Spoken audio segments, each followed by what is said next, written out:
Hello, good evening and welcome to Prime Business here on Joy News Prime with me, Beverly Broohm. We go straight to our very first story, and the year-on-year inflation has seen a fall for the fourth month to 41.2% in April 2023 from 45% in March. This has extended the disinflation process since January this year. According to the Ghana Statistical Service, both food inflation and non-food inflation dipped last month.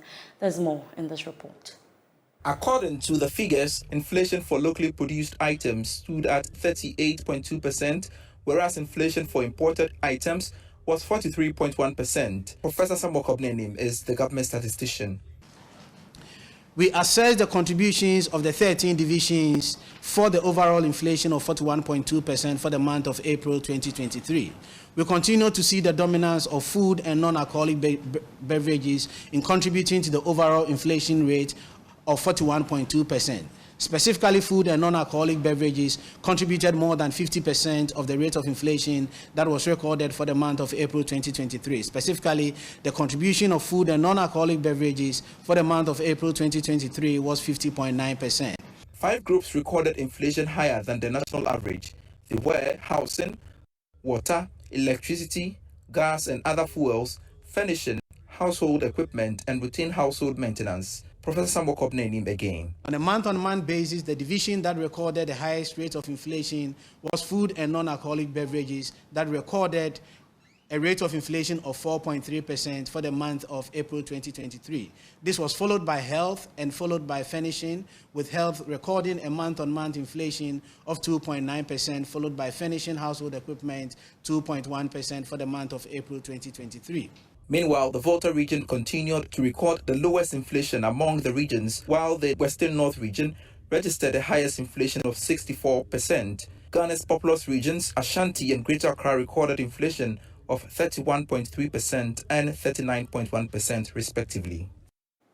Meanwhile, Chief Executive Officer of the Ghana National Chamber of Commerce and Industry, Mark Bedu-Aboagye, says the downward trend in inflation is good news for the business community, but is casting doubt on the likelihood that it will cause a reduction in lending rates. He explains more. I think it's a good news that we are witnessing a decline in inflation.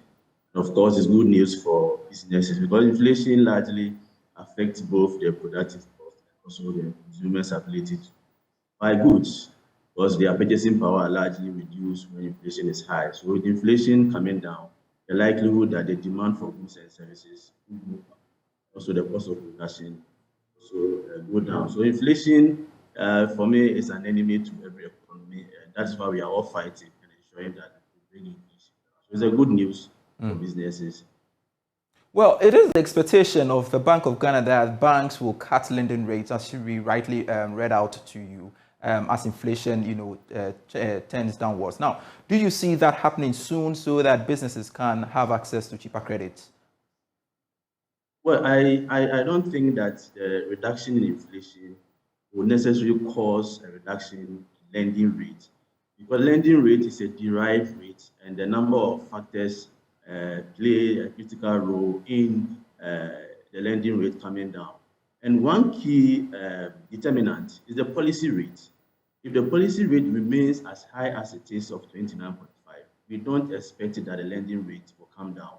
What we expect the central bank to do is now respond to the positive reduction in inflation rate and also reduce the policy rate.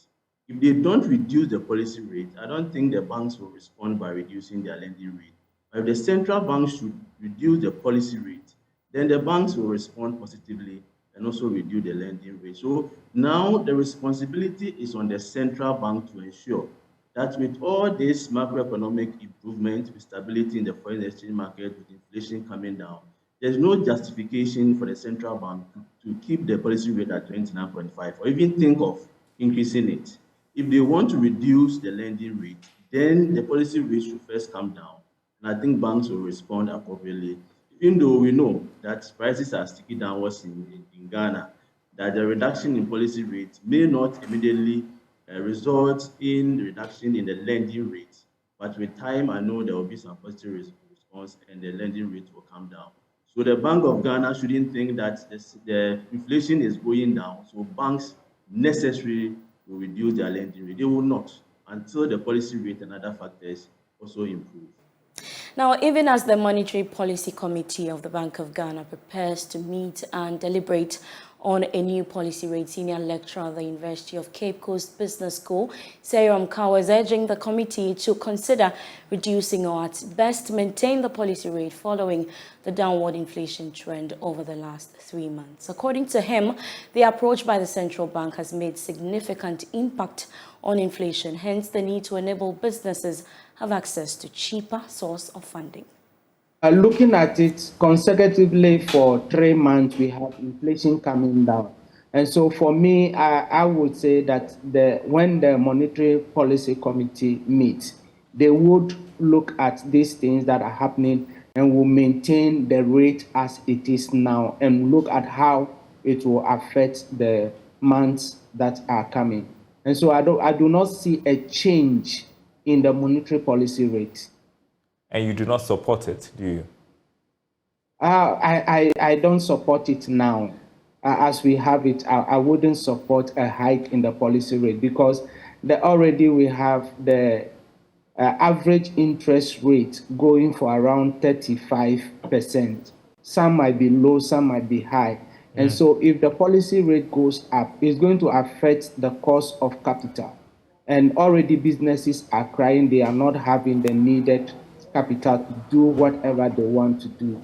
And so if Bank of Ghana hikes the policy rate, it will affect and harm the business community. Looking at the back of the taxes that have been passed, the tax revenue laws that have been passed and signed by the president into law, government needs to listen to the Ghana Statistical Service.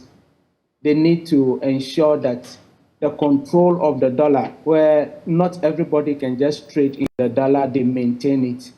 The control of the dollar account that they have with the various banks are also looked at. The free range that is given to companies to repatriate their profits out of the country, they have controlled that one. We should also continue doing those things, and that will go a long way to help us. Moving on, as Ghana embarks on its energy transition agenda, some experts have warned of possible job cuts if government does not properly implement the project. According to the Deputy Director of Nuclear and Alternative Energy at the Ministry of Energy, Dr. Robert Subaji, Ghana must train more young people within the oil and gas sector to explore various opportunities within the space. He spoke to Joy Business at the launch of the 2023 Think Energy SDGs Awards. Ghana intends to conditionally reduce its greenhouse gas emissions by at least 45% by 2030. The country's nationally determined contributions under the Paris Agreement outline two main goals relating to the energy transition: scaling up renewable energy penetration by 10% by 2030 and scaling up 120 million standard cubic feet natural gas replacement of light crude oil for electricity generation in thermal plants. Meanwhile, Dr. Sobaji is calling for stringent policies to support the sector. Yes, some of the energy transition also have its other effects. If we don't take care, will also affect us. And so our energy transition plan is to minimize those effects and to maximize the benefits. So some of the effects is, for example, stranded assets. So we'll have issues with our oil and gas if you don't transition well. We also have the issue with if you don't, let's say, the human resource that we have. If you make sure that we've trained people in the oil and gas sector. So when we transition and we don't transition well, what's happening to the human resource? Secondly, there are vehicles which are also using, we call it the ICE, the internal combustion vehicles. They may also become stranded assets. And if you don't also take care, people will use here as a dumping ground for their old vehicles because Europe is transitioning. On her part, President and founder for the African Energy Technology Center, Emilia Akuma, said industry players within the energy ecosystem should push for policies that will drive development in the sector. Yeah. I think it's also important that Africans spearhead a conversation that pertained to us. For too long, we've had Africans migrating or moving all the way to Europe for all these conferences. We as Africans should be able to champion technologies that are sustainable and also economically friendly to us as a continent. The Think Energy SDGs Awards, as part of the African Energy and Sustainable Summit 2023, is a global prestigious award which is designed to celebrate and honor corporate and academic institutions working together to achieve global leadership on SDG 4, 7, 13, 14, and 17. Meanwhile, the Africa Energy Technology Conference is Africa's premier energy technology-driven exhibition and networking conference that seeks to create a distinctive platform for key stakeholders and industry players. Now, Executive Director of the World Trade Center, Kra Edem Yavuche, has indicated that Ghana remains a good destination for trade and investment despite current economic challenges. According to him, many investors who were present at the 53rd General Assembly of the World Trade Center Association have expressed interest in investing in several sectors in the country. Ghana's economy has been in the global, media space for not the best reasons in recent times. However, what is true is that in the short to medium term, optimism is very high with respect to what Ghana's prospects are. Again, when we engaged with the participants in the General Assembly, we found that most people are quite clear. The challenges we face are just immediate, and that in the near future, the prospects look good for the country. But this General Assembly was positioned not only as a Ghana General Assembly. From the beginning, we determined to position it as an African General Assembly. And so if you came to the General Assembly, you would see the strong participation of countries like Namibia, Kenya, Tanzania, Egypt, South Africa, Nigeria, and so on.